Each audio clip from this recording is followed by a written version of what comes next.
Hi, and welcome back to the Copycat Stitch podcast. It's been a while.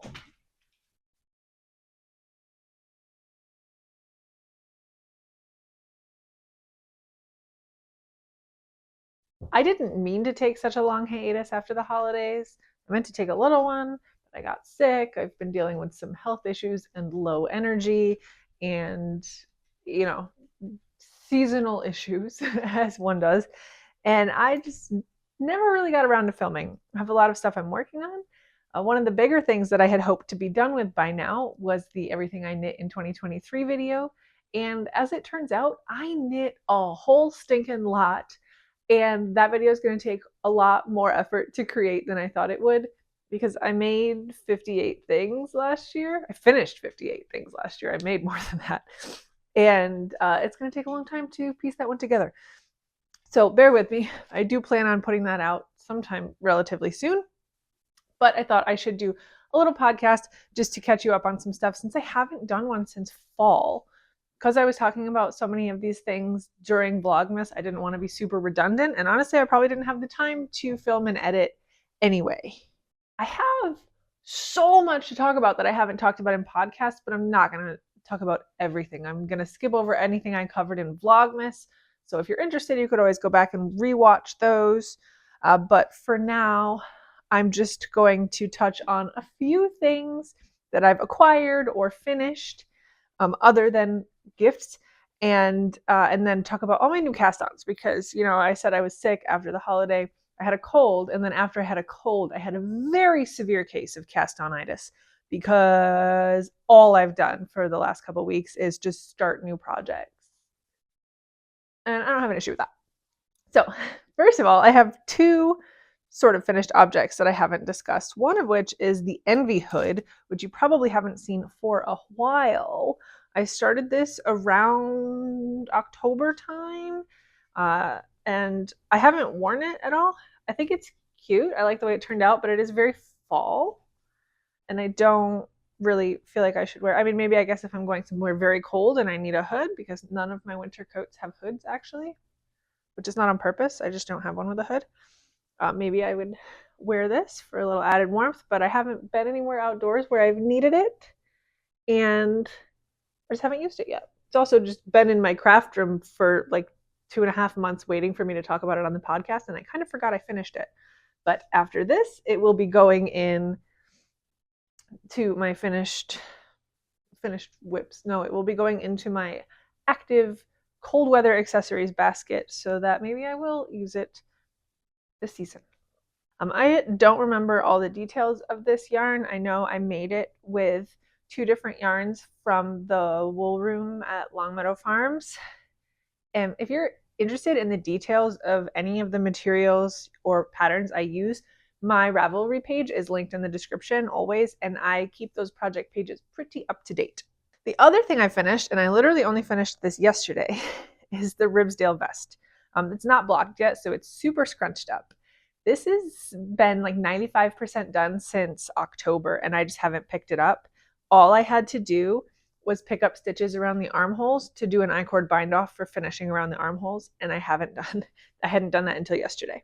So I haven't sewn the buttons on yet, but I'm waiting until after it's been blocked to do that. It's brioche, and it's a bit wibbly and very, very squishy, and this is a super drapey fabric. So like, look how much it stretches, just like that. So I can't wait to block it and get it kind of in a more wearable shape because it is a bit wonky as it is, but I do think blocking will help, and getting some buttons on it will make it very wearable. And I definitely think I will wear this very soon once I wrap up the final finishing touches. This used less yarn than I thought it would. I chose a vest for this yarn because I only had 5 skeins and I ended up only using 3. So if I had to guess, I would say the other 2 are going to turn into a winter accessory next year sometime, probably. So I don't have anything in mind right now. And honestly, I have a ton of projects like queued up in my brain and on Ravelry to start next. So I've also got a couple acquisitions I can discuss with you. Some of them might look familiar. These I got, well, I say these, there's only one here. I didn't bring down the whole quantities. but I did buy 3 skeins of this Kramer Yarns Fountain Hill brushed mohair. It's primarily synthetic, but there is actual mohair in it also. I think it was 80-20, 80% acrylic, 20% mohair. It's soft. I think it's pretty. I thought it would make a nice floofy sweater. I'm not averse to acrylic every once in a while, and it's really, really affordable for the yardage in here. It's listed as a sport weight, but it's effectively like a mohair texture width, and this was $12.25 for a skein. So I bought 3 of them, which will give me 560 yards each, which, whether I hold it with something or not, I think is enough to make a sweater, which is what I intend to do. I actually think I might have queued something up for this already in my Ravelry queue, but I don't remember. So if you're interested, I guess go there to look at the things that I can't remember I've committed to. And I did talk about those on Vlogmas, so those aren't new. I did also get 8 balls of this Super Kid Silk from Mayflower from Hobie. This is color 98. I don't know. It's a very pale, warm gray. It's a grayish. It's a very pale grayish. I only got this because when I was making that Uno sweater for a Christmas gift, I was ordering mohair for that from Hobie, the exact same one, but in a slightly different colorway.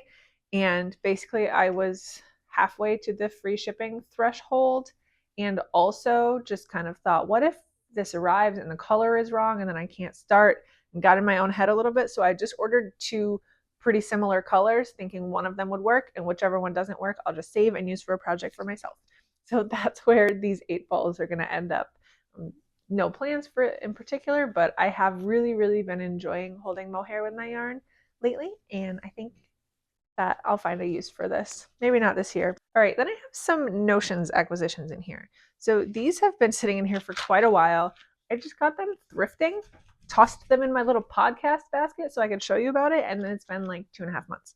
So this is a very fine, I believe, cotton thread, Caledonian Dye Works, Hunter Green, cotton, and it's got some date stamps and stuff. I don't know how much is here. It's not super heavy, so it's not a ton, but it was at a thrift store and it was like 99 cents, and can't go wrong. If nothing else, I really like the aesthetic of having cones of yarn around my craft room because I think it looks pretty, and yarn can often be decorative, and it looks very nice displayed on cones.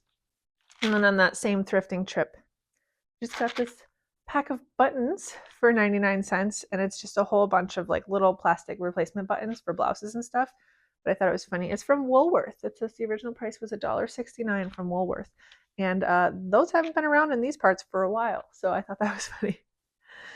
But yeah, I mean, I'm never not accumulating buttons, you know. At some point, I found these on eBay and purchased them, mostly because I thought the packaging was really pretty. There are 4 of them here in different sizes, but they are quite vintage circular knitting pins. I don't know when they're from, but this packaging to me is completely unfamiliar. Based on the graphic design and the quality of the paper and everything, I would guess these are from 50s or 60s, if not earlier. I might be able to look it up based on the patent number later, but they're all very small. I don't love knitting with metal needles, but I just thought, honestly, that the packaging was pretty and that they were very affordable, and I like to collect notions. I don't need to justify it. I also have a single fixed set of Luca Driftwood wooden needles, size 4, 32 inches, purely because my local yarn store, Nitty Gritty, did this promotion this year called a red envelope event, which I had never heard of before. But basically, when you make a purchase over a certain threshold, you get a sealed envelope, and you have to bring it back during the time frame listed, which in my case, if you came in and bought stuff during holiday shopping, you got a red envelope that you have to bring back in January, and it has to be opened by a staff member who will tell you what your prize is. And I had 2 of those. One of them was to just choose a set of fixed needles So I kind of felt on the spot, and I was looking at their display of needles, trying to think which ones I might use the most. And I just went with this size 4, 32 inches, because I use 32 inches the most. And I guess even though I already have a size 4 in my interchangeable set, I thought that's right around what you need for like a DK, right? I don't know. Honestly, I was very on the spot, and I just had to pick one, and I wanted to try this brand, and these were 32 inches, and I just went for it. So I'm sure I already have every size there is anyway, but can't hurt to add to my collection. And I've never tried Luca needles, so we'll see if I like those. That was okay. So I kind of did acquisitions at the same time as finished objects, which I know I don't normally do, but I'm a little out of sorts. I feel like I have like not in the headspace to podcast. I really got to get back into it. I also have like a billion projects in my active whips basket in my dining room. I only pulled out the ones that I have cast on recently. There's a handful out there that I've been continuously working on that you've already seen, and honestly, I would just be showing you, a few more inches of progress. I have this week been working on my granny stripe blanket a lot, just because last fall I accrued a lot of mini skeins in my travels that I wanted to add into it. And that's a nice one to kind of just pick up and chip at. Still working on the Cambridge jacket. I didn't finish it. I knew this would happen. I knew if I didn't make the Christmas deadline that I would tell myself I could finish it in the week between Christmas and New Year's, and I wouldn't, which is partially because I was sick, but also just because I'm totally unmotivated if I don't have a deadline. That's not to say I haven't been working on it. I am nearly done with the last panel, which is a sleeve. I've got the 3 body panels and 1 sleeve done. So once I finish the other sleeve, I can seam it together and knit the collar and crochet the edges. And then once that's done, I can block it and sew the zipper in. So all that to say, there's a few more days left of work in it, and it's not my favorite yarn to work with, and I really think that that's what's keeping me away from it.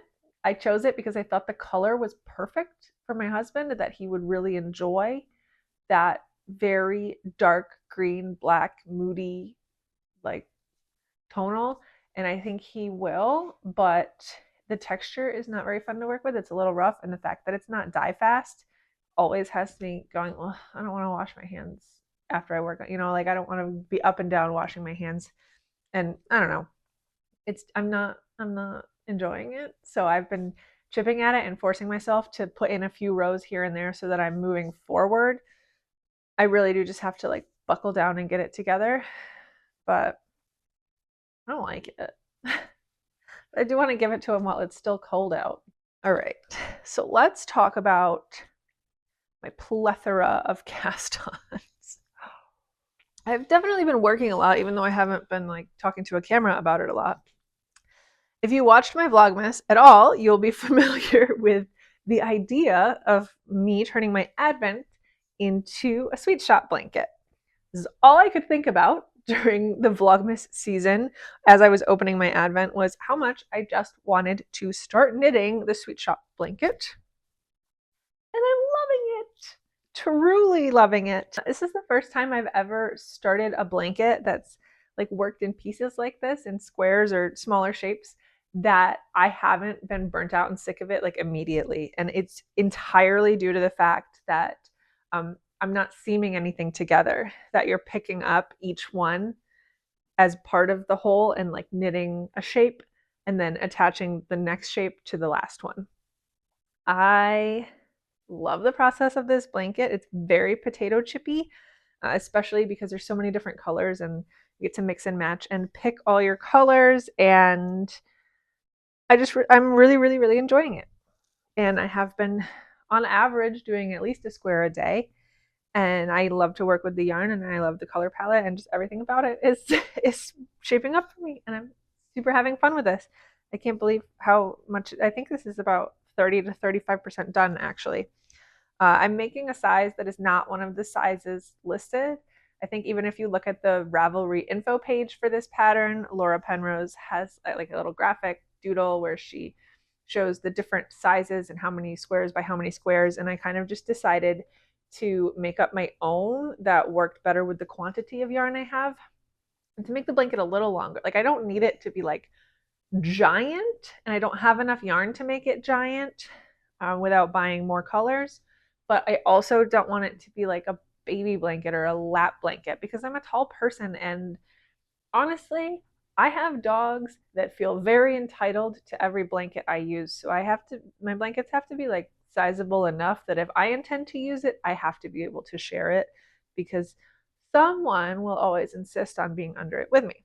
Like I said, I'm using my Advent for it. So these are the skeins that I haven't tapped into yet, but this was the Warm Neutrals Floral Soars Advent calendar from Yarnaceous Fibers, which I love so much. I love their yarns anyway, and I had a decent collection of fingering weight skeins from the Paleo Botany Club that I was in for most of last year.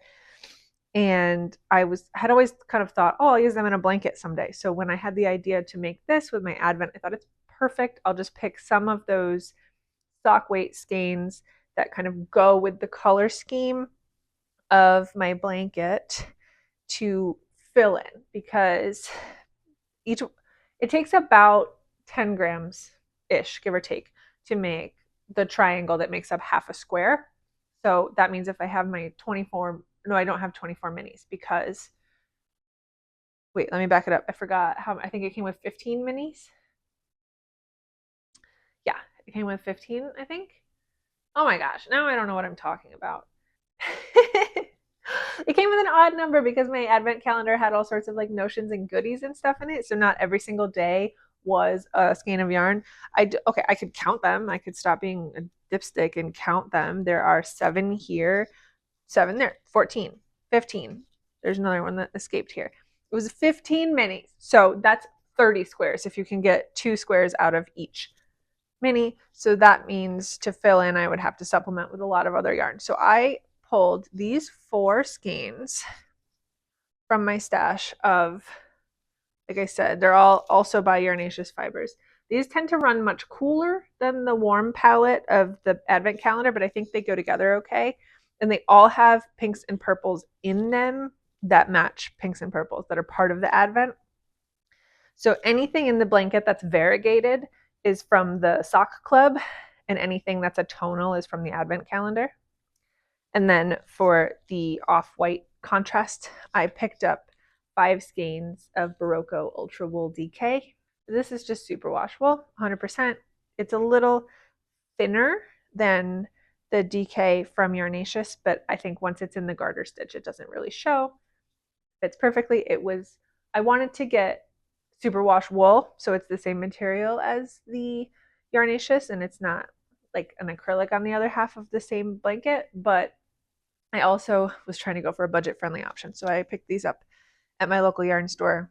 And then at some point when I did math about how many squares I have, I think I determined that I'll be a couple squares short. So I went through my stash, and I do have a bunch of, I was in a minis club from Vicki Brown Designs a couple years ago, where she would send you like 5 one-of-a-kind 10-gram minis every month. And I have like a whole stash of them that I kind of don't know what to do with. So I went through and I found a couple that I thought would fit if I need them. But honestly, right now, after forgetting and remembering how many mini skeins were in the original Advent, I'm not sure if I will need them. I don't know which math I was working with the day I did that. So I'll keep going. I've got a little chart. I think my blanket, my plan is to end it up being 8 squares by 9 squares. So just 1 square longer in the one direction. But I'm loving it so far. Absolutely loving it. And the back is so tidy, right? Ugh. I love the feeling of like having a finished object while you're knitting. That doesn't make sense. I love when my knitting project already looks finished as I'm working on it. I love having the ends woven in or the bits and pieces completed. Okay, so another example of that to illustrate my point here is I started another Uno sweater for myself this time with some yarn that I was super eager to work with. And I've already done the sleeves and bound off the sleeves and woven the ends and did the neckline and woven the ends and everything. And now I'm just knitting the body because I love the feeling of having like a finished sweater just emerged from my knitting needles. So this is, like I said, the Uno sweater by Gregoria Fibers. If you followed along with my Vlogmas, you know I just made one of these for my friend. I made hers in a different size with a very different yarn, but I had bought this yarn for myself at Rhinebeck at Indiana Tangled. I bought a couple skeins of this show colorway called Witched with Frost from Astor Fiberworks. And then later I went to Nitty Gritty Fibers and I bought this fingering weight yarn to go with it. And that colorway is called Ghost Town. So I bought those. I bought the Ghost Town specifically to go with the mohair that I already had. It's this really pretty warm gray, and it's got speckles of this deep rust color, this like gold, beautiful yellow, and speckles of like purple too. It's witchy, right? Witched with frost, but it's super autumnal, but it's also very subtle, and blending it with the gray yarn that matches the gray base, I think toned it down a bit too. And I love it so much. Like, I feel like this is my favorite style of sweater, like super cozy, warm, especially with like mohair and stuff. And I've done very few like winter pullovers for myself. When I'm actually looking through my finished objects and the things that I have in my wardrobe to actually wear, I don't have that many of these. So I'm very pleased to be working on this one. I will admit that my decision to finish the neckline and finish the sleeves in advance of finishing the body on this one was purely motivated by the potential for a game of yarn chicken, because I chose a size that is maybe on the cusp of not having enough. So I figured what I would do is finish everything at the top end first. Once I joined under the sleeves, I knit for like 4 or 5 rounds, enough that I could pick up for the sleeves and finish all of the parts at the top. And then now I'm just knitting in the round until I start the ribbing. And this is what I have left. I started with 3 skeins of each, and it's basically, I'm going to keep going on the body until I only have enough left to do the ribbing, which is going to have to be another judgment call, because it is supposed to be nice, long, pretty ribbing on this. I'm just not sure if I'm going to be able to make it to the length specified in the pattern.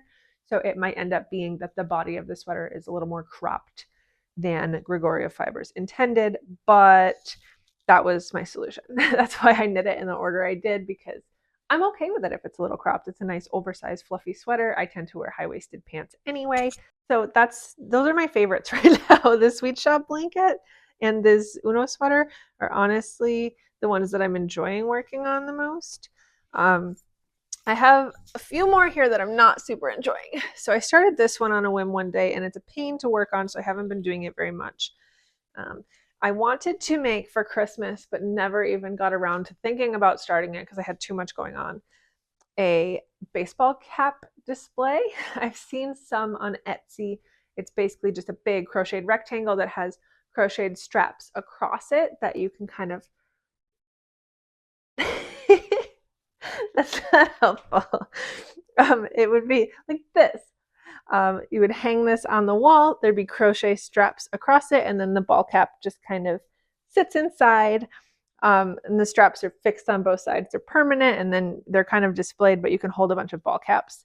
My husband collects ball caps. He has a million of them, and we're running out of space. All the new ones that he was gifted for Christmas are sitting on a tabletop upstairs, which drives me crazy. So that's why I started this, but then I'm not super enthusiastic about this, so I haven't gotten very far.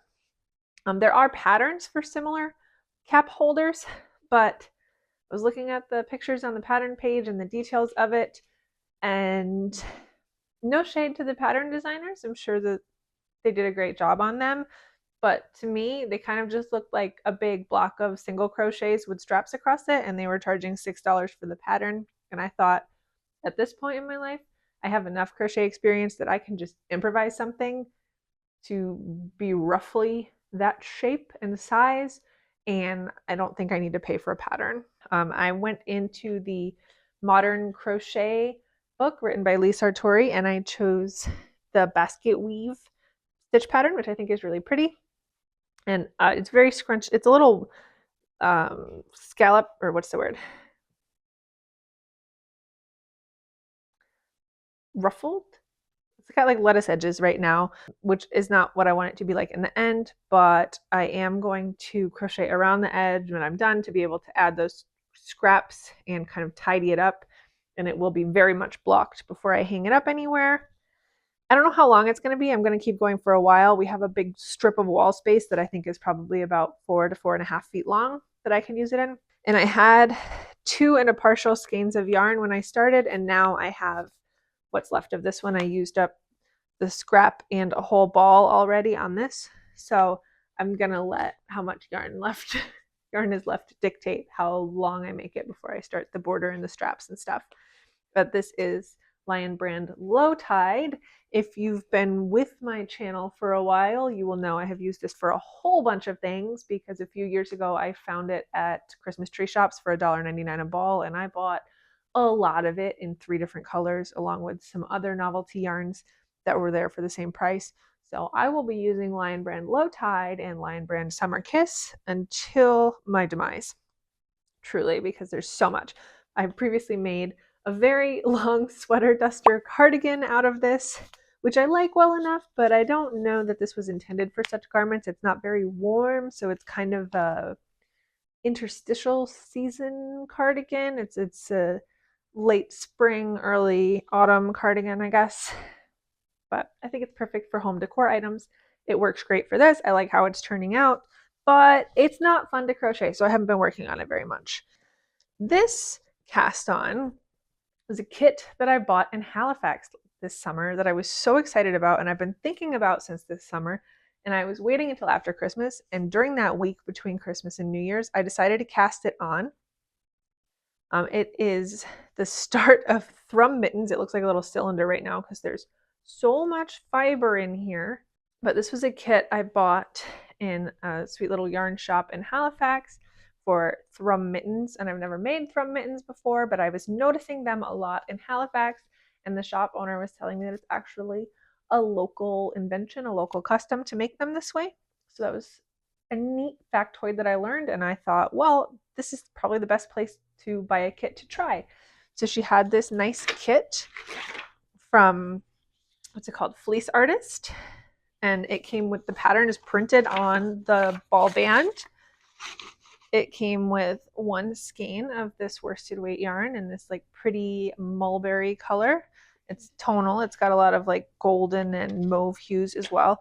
And then it came with 2, I don't know spinning terminology, whatever these are, fiber snakes in blue and pink. And when I was there, the shop owner gave me a little tutorial, and she showed me how to make the little thrums to put in the stitches, and it seemed so fun, and I was so excited to do it. And you know what I learned? I hate knitting with thrums. This is a horrible pain, and I don't want to do it anymore. And I have been working on this mitten for like 3 weeks. This should have been done in like 2 days, and I don't like it. I think I might like it when it's done. I am now to the point where I'm decreasing at the top. The idea is that all the they're super hyper insulated, right? Because there's just this layer of fluffy marshmallow fleece around all of your hand, but it's, in my opinion, super pain in the butt to work on, and I don't like doing it. So I want the mittens, so I'm going to keep forging ahead, but I'm not moving very quickly. I tried putting it in this new project bag that my mom gave me for my birthday because I love this, and this is probably, this sounds bad, I shouldn't choose a favorite gift, but like, she gave it to me on Christmas Eve because that's the first time I'd seen her since my birthday, and this is kind of my favorite gift I got for Christmas, even though it's not for Christmas. It was so thoughtful of her. When we were on our cruise in Canada, we were in Maine, and Sea Bags, which is the company that made this bag, are based in Maine, and we went to a Sea Bags store, and we saw a dozen other stores that featured Sea Bags products, and I was so in love with them, and I had seen them before. They are very sturdy because they're made out of recycled sails from boats, and they've got all sorts of pockets inside, and they're super useful. And my mom picked this print especially to reference our trip because we had a lovely morning in Portland, Maine, searching for sea glass on the beach. and this print is based on sea glass, so I just thought it was the most thoughtful, beautiful gift. So I put these mittens from hell in this bag to try to motivate me to work on it, and it's not really working, but it is helping a little bit. So I have one more cast on here, and I cast this on last night because I can't be stopped. I have a million projects going, and I still have days when I feel unwell enough that I don't want to work on any of them, and all I want to do is start something new, which is why I always have so many projects going, because my mental health issues manifest in my whip count. So this is how I've been doing 2024. How are you guys? Actually, let me know, because I hope others are better than I am right now, and I would love to hear about it and hear about how your year is going so far. But if you're not alone.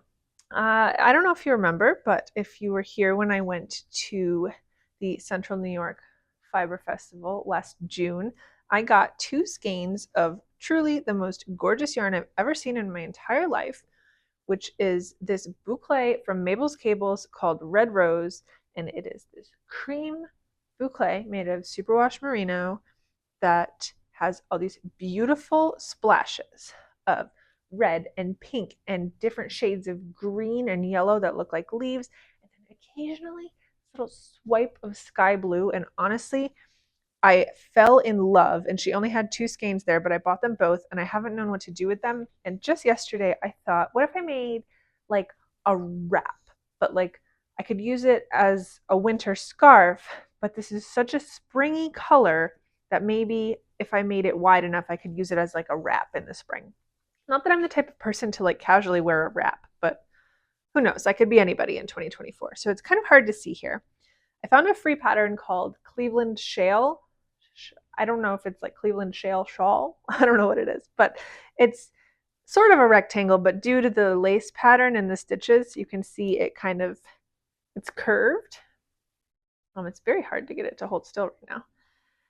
And it looks a little lumpy here, but it does instruct you in the pattern to aggressively block it when done, and I think doing so will really bring out the pattern. I wanted to choose something super simple because with a texture like this yarn, there's no sense in doing something incredibly intricate because it'll just get lost.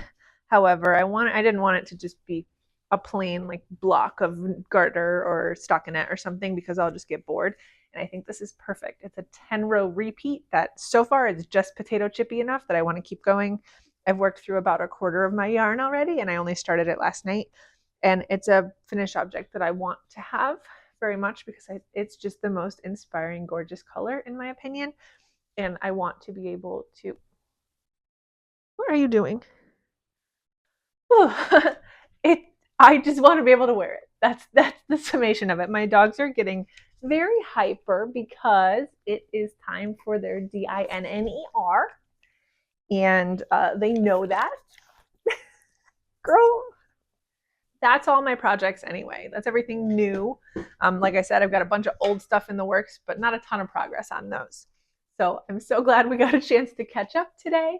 Let me know in the comments what you've been up to, and I'm going to keep working on my other much more tedious videos that I'm making. Can't wait to see you then. Bye.